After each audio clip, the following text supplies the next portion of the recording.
All right, so I figured I'd do a quick walkthrough of the Pi computer and all the components here.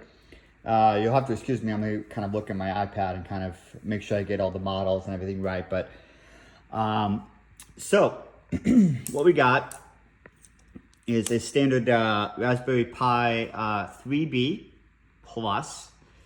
And then on top of that here, we have got the WaveShare Sim 7600A-H, which basically provides the GPS and the 4G. So we'll talk about that. And then at the bottom, we have got a Pi Sugar. And if we pull off the battery, it's a Pi Sugar 3 Pro. This provides obviously the battery power to the Raspberry Pi, and it's pretty cool. It's got a little magnet here, just snaps on the back. So if we flip this back over, so everything else is pretty standard. The one thing that's a little interesting is that the hat board for GPS and for comm actually connects via USB, which is interesting. So it just goes straight from here into USB on the front of the Pi. So that's kind of cool. That's the data. This antenna here is for wireless. So this is the comms, and then this antenna here is GPS.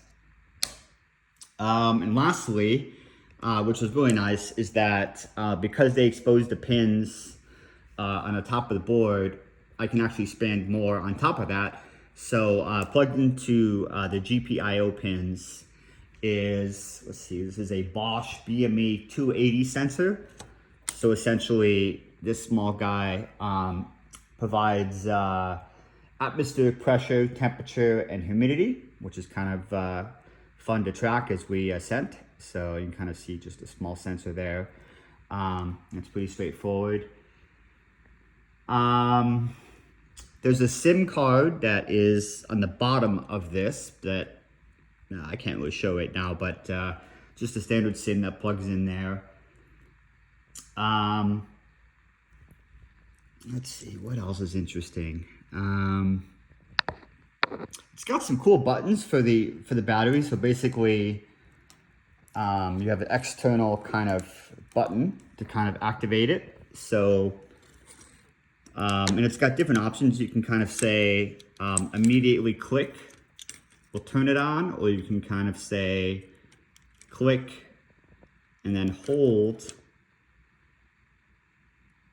And then there we go, and there's power on, right? So that's kind of a nice feature. It's got all kinds of cool things. So we can track the battery and the battery percentage and temperature of the battery, and you'll see that in the software, which is kind of fun.